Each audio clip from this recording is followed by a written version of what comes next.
Narito na ang mga pinakabagong balita mula sa News Authority ng mga Pilipino, GMA Integrated News.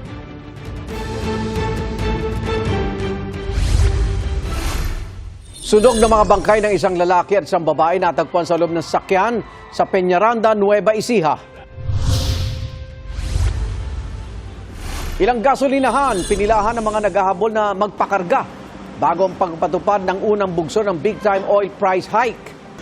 Transport Group sa Cagayan de Oro City naghain ng petisyon para sa 5 pisong dagdag pasahe.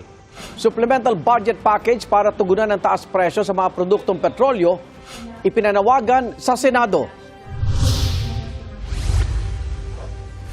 Pangulong Bongbong Marcos binanggit ang kahalagahan ng mga babae sa lipunan sa kanyang talumpati sa United Nations sa Amerika. At Zino, ang sparkle star ng Marimar, ang vibes daw sa kanyang dance video.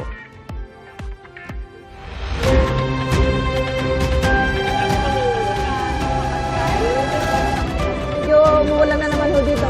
Unang balita.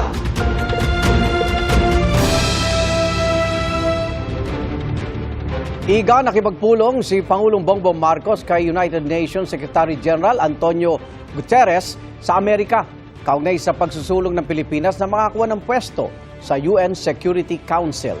Bago yan, binigyan din ng Pangulo sa isang talumpati ang kahalagaan ng mga babae sa pamumuno at pag-unlad ng lipunan. Live mula sa New York City, may unang balita si Joseph Morong. Joseph.